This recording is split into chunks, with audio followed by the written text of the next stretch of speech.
Hai everyone, Assalamualaikum, welcome back to my YouTube channel. Hari ini kontennya sangat bermakna bagi saya disebabkan saya ingin flashback kisah percintaan kedua orang tua saya untuk arwah mama dan arwah papa saya, guys. Kenapa saya nak menceritakan? Disebabkan saya nak simpan dekat YouTube ni untuk anak cucu saya nanti mendengarkan lagi. Disebabkan kedua orang tua saya sudah meninggal. So menurut saya ini adalah satu-satunya tempat yang saya boleh menceritakan, ya. Jadi kalau, yelah, maksudnya kalau saya save dekat handset ke, dekat memory card ke, takutnya hilang atau apa, dah terus terputus kepada anak cucu saya, okay? So, saya mulakan daripada papa saya dulu. Papa saya namanya Johansyah van Empel. Dia memang daripada Belanda. Kenapa namanya Johansyah van Empel? Johansyah kan nama Muslim kan, disebabkan papa saya mualaf. Nama asli dia Tony van Empel, ya. Hai guys, selamat guys, Miming. Okay, Umi nak cerita dulu. Okay, bye-bye dulu dengan guys. Bye bye guys. Okay, dah. Adik tengok TV. Nama Adik tengok TV. Nah, okay, so nama mualaf dia Johansyah van Empel. Kalau korang perasan kenapa nama anak saya Ahmad Johansyah, disebabkan Ahmad tu nama mertua saya, Johansyah nama papa saya. Jadi Ahmad tu menggunakan kedua-dua nama atuk dia. Okay, macam mana? So kalau papa ni orang Belanda, macam mana papa boleh jumpa dengan mama? Mama saya mama saya ada jugalah macam kacukan, sebab mama saya Betawi, Ambon, Portugis. Daripada 3 suku mama saya. Okey, tapi mama saya lahir besar dekat Betawi lah, Betawi Jakarta, disebabkan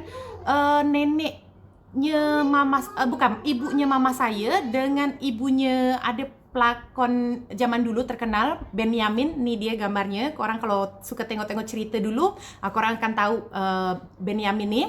Itu kira mama dengan Benyamin masih cousin, guys. Jadi kita adalah keluarga Jiung. Okey. So, saya ceritakan, saya excited nak cerita disebabkan saya jadi teringat muka arwah mama saya masa dia menceritakan macam manalah perjumpaan pertama diorang. Macam, ya Allah, so sweet betul. Okay, papa dengan mama saya mempunyai umur yang cukup berbeza. Lebih kurang beza hampir 20 tahun. Lepas tu, mama saya tengah pergi ke salah satu tempat shopping mall dekat Jakarta pada masa tu, kurang lebih tahun 50 atau 60 macam tu lah, lupa. Nah, 50, 60 lebih kurang kot, macam tu lah. Tahun tu saya lupa lah. Okay, lepas tu adalah papa ni. Ceritanya papa ni boleh kita cakap kira orang kira papa ni dah berjaya sebelum mengenal mama tau. Jadi papa tu dah sempat tinggal dekat Indonesia sebenarnya sebelum kenal mama. Papa dah ada beberapa company, perusahaan dekat Indonesia. So bila papa jumpa mama, papa kata dengan kawan papa ni. Dia kata, siapa awet tu Katanya, iyalah tengok anak-anak dara kan. Siapa awet tu Kata, so papa suruh kawan papa ni follow mama sampai dekat rumah mama tau. Okay, follow, ni gambar papa. Saya masih berusaha mencari gambar papa yang masih muda, sebab kan semua gambar dekat rumah saya dekat Indonesia, guys. Jadi saya tunjukkanlah gambar yang seadanya saya simpan. Okey, lepas tu kat sini ada album, ada gambar-gambar mamah masa dulu. Korang tengoklah macam manalah papa ni tak jatuh cinta kan. Nampak? Ni mamah macam tu lah. Cakap, siapa nak dara tu kata kan. So di follow lah sampai ke rumah mama kan, dekat Jakarta tu kan, dekat Betawi. Sampailah jumpa opah. Opah tu atuk lelaki belah mama. Jumpa, dia kata, Pak, tadi ada bapak punya anak perempuan. Katanya, ya ada. Mama tu ramai adik-beradik, guys. Mama anak nombor 3 paling tua. Keseluruhan mama punya adik-beradik 13. Banyak. Tapi pada masa tu belum lahir semula. Okey, kira mama anak perempuan tertua nombor 1 sebab nombor 1, nombor 2 laki-laki, anak nombor 3 tu perempuan. Jadi mama anak perempuan paling tua. Tanya ada anak perempuan, ada, cakap nak cari siapa? Yang tadi baru balik ke rumah, kata gitu kan. Saya terjumpa dekat shopping kompleks, kata macam tu. Terus panggil lah, kata kan, non tu panggil nickname untuk anak perempuan. Nama mama saya Mahdalena sebenarnya. Mahdalena dipanggilnya non tu kira macam kalau Sunda tu macam Neng. Macam tu lah nickname untuk anak perempuan. Panggil, Pih. Kalau tak silap lah, mama manggil opa tu Papi. Mama saya manggil atuk lelaki Papi, manggil omah tu, atuk perempuan, omah. Mami. Jadi Papi dan Mami ya. Papi dan Mami tu kira kakek nenek saya lah. Okey. Lepas tu dia tanya, kenal tak dengan ni ada yang cari? Nonon tak kenal. Katakan siapa Lepas tu yang dia kata tak adalah kawan saya nak kenal. Esoknya papa datang guys. So kawan saya ni rasa ceritalah betul lah ini rumahnya. Esoknya papa saya datang. Bila papa saya datang, papa saya kata apa? Pak nak jumpa anaknya, kata yang perempuan. Oh ya, pas dipanggil papa saya straight to the point, dia kata, awak nak kahwin tak dengan saya? So mama terperanjat lah, kahwin biar betul ni? Yelah anak dara kan, terperanjat. Nak kahwin, tapi disebabkan mama saya, dia cerita dengan saya lah, mama ni suka dengan Mas Saleh, katakan. Sebab dulu kakek saya tu tentara guys, Kenil, tentara Belanda yang kerja di Indonesia gitu. Jadi saya tak tahulah detail pasti ceritanya macam mana. Jadi mungkin opah tu dulu masuk company tentara Belanda, tapi bila Belanda tu dah tak menjajah Indonesia, opah jadi tentara Indonesia atau apalah, intinya macam tu tau. Opah tu kenil tentara Belanda yang menjadi tentara Indonesia macam tu kan. Tapi sebenarnya opah bukan Belanda, opah tu Ambon Portugis, omah tu Betawi, okey? Bila lepas tu opah ni tinggi, besar, muka hitam-hitam macam tu tau. Kalau omah ni macam comel-comel, pendek, putih macam tu lah. Omah ni yang Betawi asli. Ya, okey. Lepas tu mama terperanjat lah, tapi mama kata mama suka Mas Saleh. Dia kata macam tu disebabkan ialah namanya keluarga tentera, makan pun secukupnya kan. Nak makan nasi kena jadi bubur disebabkan adik-beradik ramai macam tu lah. Jadi mama kata mama naklah nikah dengan Mas Saleh, kut-kut boleh merubah kehidupan kan, mengangkat derajat family, kata macam tu. So mama terus kata, ya saya nak. Korang boleh bayangkan tak? Yelah, maksudnya bayangkan kalau hal macam tu terjadi di tahun 2021 ni. Ada tertiba lelaki datang, dia kata awak nak tak kahwin dengan saya? Tertiba kahwin, hari tu juga kahwin. Korang percaya tak? Bila papa ada kata dengan mama, you nak tak kahwin dengan I? So mama kata nak. Bila macam tu papa terus kata dengan kawannya, terus panggil penghulu. Penghulu tu kat Malaysia pekadi ya, untuk mengawinkan, acara mengawinkan tu. So langsung panggil penghulu. Esoknya papa terus booking satu hotel, you all bayangkan. Papa booking satu hotel dekat Indonesia tu, ada nama Hotel Patra Jasa. Papa booking satu hotel tu. Papa kata dengan kedua orang tua mama, okey, kita terus tidur hotel, saya nak kahwin dengan anak awak. Dia kata macam tu. So terus diorang kahwin, buatlah resepsi tu dekat hotel. Bila dah kahwin, memang ini versi daripada saya lahir lambat guys. Mama papa fikir mereka takkan punya anak tau. Sebab mama lahir saya, mama umur 40 tahun. Jadi, okey, kita mulai kisah percintaan diorang dah siap, dah selesai So saya mulai bercerita masuk ke family saya setelah mama papa kahwin. Jadi bila dah kahwin, mama betul-betul merasakan, ya Allah, saya rasa tak salah kahwin dengan lelaki ni. Memang dahsyat betul lelaki yang engkau kirimkan untuk saya, mama katalah. Disebabkan papa ni sebaik-baiknya lelaki ialah papa. Korang boleh bayangkan tak macam mana penilaian mama ke papa? Papa ni bukan hanya sayang dengan mama, sampai ada satu ayat yang mama papa kata. Dia kata, papa katalah, saya kawin dengan awak bukan saya kawin dengan awak seorang. Saya kawin dengan orang tua awak, saya kawin dengan adik-beradik awak. Korang bayangkan tak? Ya Allah, macam mana nak kata, banyak sangat. Saya lah yang dapat impactnya. Setiap kali saya balik kampung, diorang akan tanya, sebab yelah namanya orang kampung kan, diorang suka tegur jiran kan. Dia kata, siapa sebab saya tak besar di situ kan. Saya kan berpindah-pindah. Dia kata, siapa tu? Saya kata, anaknya arwah Pak John. Ya Allah, kata kan, kalau tak ada bapa awak, saya tak pernah lah rasanya pijak hotel. Saya tak pernah, banyaklah. Alhamdulillah saya dapat impact yang sangat-sangat bagus tau. Sebab semua orang mengingat lagi kebaikan arwah papa saya tahu. Sebab kan setiap hari Jumaat papa saya punya minibus. So papa saya akan bawa semua jiran-jiran yang kurang mampu, macam jiran yang tukang becak, yang jualan bawang atau cili dekat pasar, papa akan bawa satu family, papa akan booking hotel, papa akan suruh diorang tidur hotel, macam tu. Okay, so kita ulang lagi Saya excited kalau bercerita pasal orang tua saya. So, papa tu kata macam tu, saya kahwin dengan awak, saya bukan hanya kahwin dengan awak seorang. Dia kata, saya akan kahwin dengan family awak. Jadi bila di situ pelan-pelan, papa memang betul macam doa mamah lah. Yang mama kata saya nak kahwin dengan Mas Saleh tu, setahu saya memang Mas Saleh ni jenis yang macam dia akan urus individual lah maksudnya. Tapi yang papa ni tak. Saya tak tahulah, mungkin sebab papa dah lama dekat Indonesia ke, atau sebenarnya memang kerana tingkah diri dia sendirilah maksudnya kan. Bila dah macam tu, karena dah kahwin berapa tahun, mama pun tak pregnant, jadi setiap kali oma opah tu ada lahir adik-adiknya mama, papa akan ambil.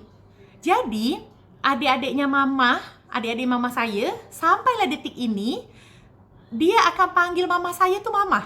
Dia tak panggil kakak pun.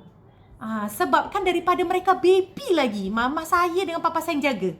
Macam tu guys. Jadi ya Allah, memang mama tak terfikir pun. Mama kata tak apalah, kita redut je kalau memang kita tak ada anak kan. Jadi semua adik-adiknya mama tu, arwah mama dengan arwah papa yang jaga. Dibelikan baju sama, dibelikan barang kemas, sampailah ada besarnya, ada rezeki papa belikan rumah satu-satu. Memang saya boleh kata macam Allahu Akbar, subhanallah, tak tahulah ayat apa yang elok untuk saya berceritakan. Memang apa orang kata sedekahnya arwah papa saya ni memang sangat-sangat dahsyat tau, luar biasa. Tu yang sampailah sebelum papa saya meninggal, rezeki papa saya tak pernah terputus. Allah makin angkat derajat papa saya kan. Sebab kan sedekah dia tak pernah terputus. Ada lagi yang satu saya ingat dan saya amalkanlah sampai detik ini. Masa tu papa pergi haji tau. Papa ni dah haji, alhamdulillah. Papa pergi haji, papa ceritalah. Masa dekat haji tu ada masa papa saya berangkat haji tu lah. Masa papa tengah solat tu, ada lelaki tinggi besar hitam, dia kata. Dia datang dekat saya, dia tanya, Tuan dari Indonesia ke? Papa kata, ya saya dari Indonesia. Terus dia kata, Tuan nak tak jadi kaya?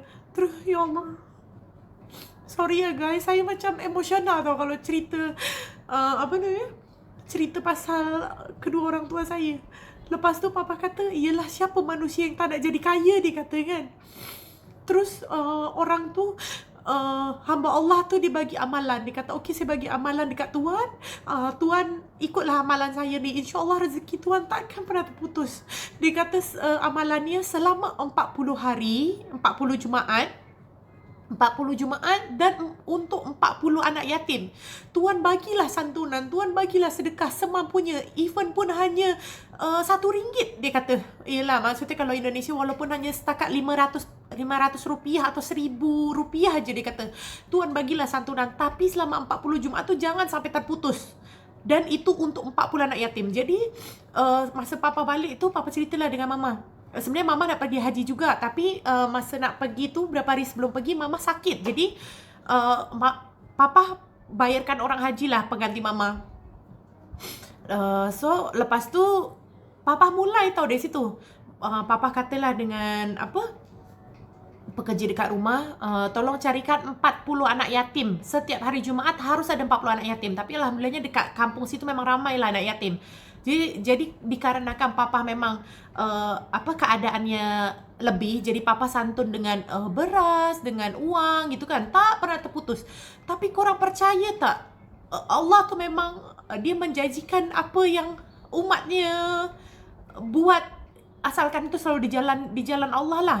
Tak sampai lagi 10 Jumaat, papa dah tambah lagi company baru. Papa tak macam makin berkembang lah company dia. Dulu kalau tak silap papa ada company 2 je. Terus dia tambah lagi. Zaman dulu papa ada company kayu dekat Kalimantan kan. Ada company kasut dekat Jakarta, kira company terbesar lah. Terus je papa santun. Terus akhirnya sampailah detik ini. Detik ini pun alhamdulillah saya tengah buat, tapi ialah saya tak sanggup lah sampai nak 40 anak yatim lagi pun kita nak cari susah. Tapi insyaAllah setiap hari Jumaat saya akan buat sedekah lah. Sedekah subuh dengan sedekah Jumaat. Tu memang korang niatkan lah. Korang niatkan memang ya Allah, Allah ganti berkali-kali lipat. Okay? So lepas tu Mama jagalah adik-adik Mama sampailah pada masanya Mama udah 40 tahun. Mama suka main volley tau, bola tampar kalau kat sini. Mama main volley, Mama pingsan. Bila Mama pingsan, Papa bawalah Mama pergi hospital. Bila pergi sampai di hospital, doktor kata Mama pregnant. Lepas tu memang Papa tak percaya tau. Kata, iya ke macam tak mungkin je, sampai pindah ke 4 doktor. Pindah ke 4 doktor lah.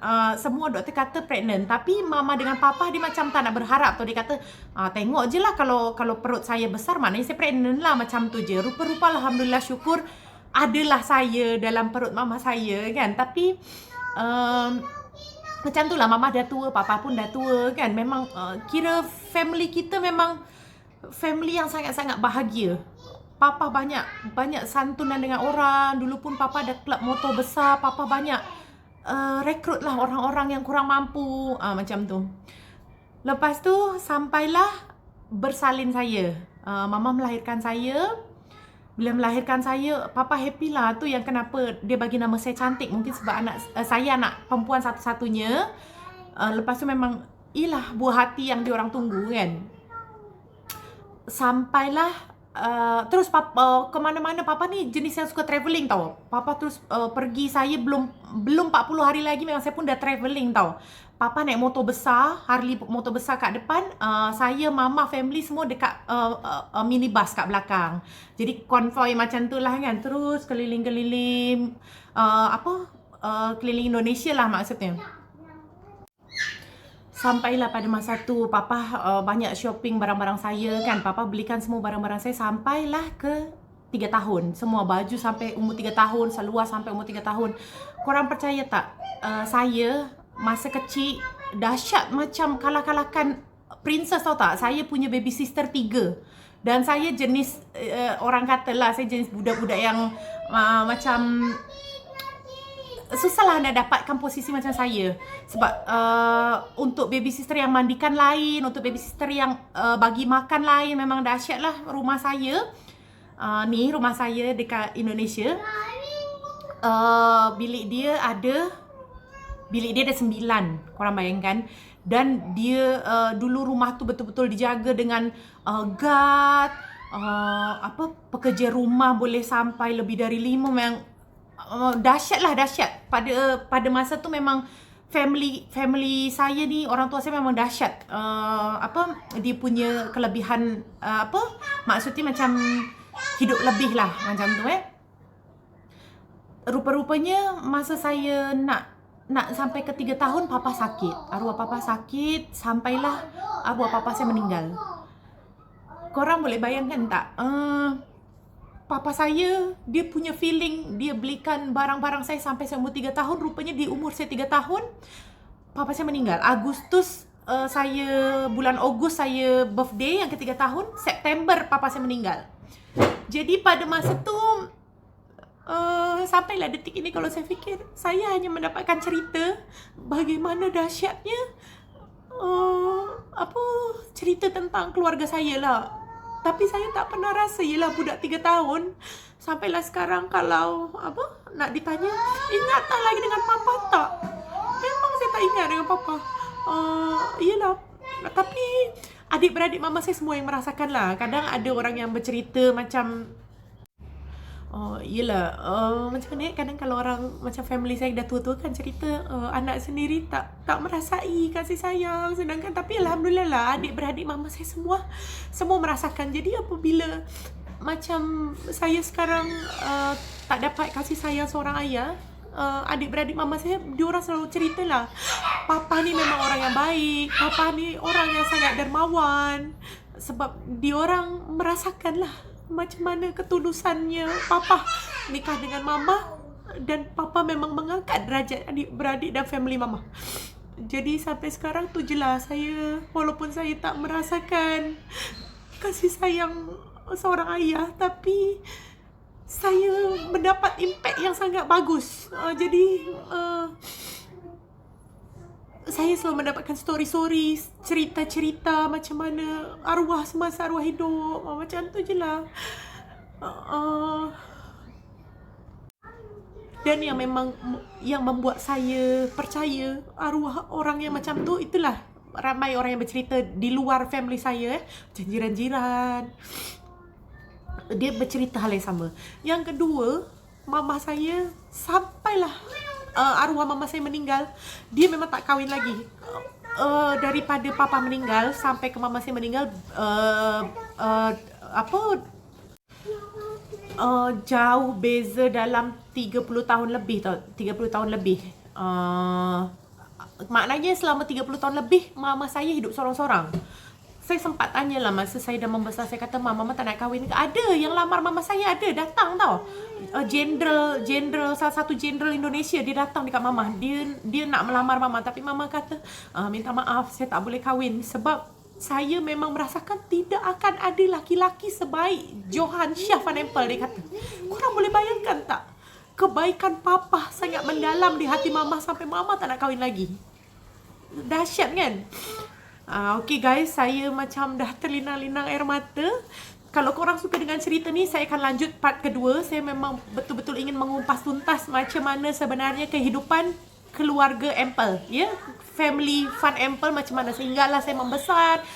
Nanti saya bekerja sampailah saya berhijrah. Okay, kalau korang suka, share video ni agar video saya lagi berkembang. Jangan lupa untuk tekan like, comment, subscribe, dan komen.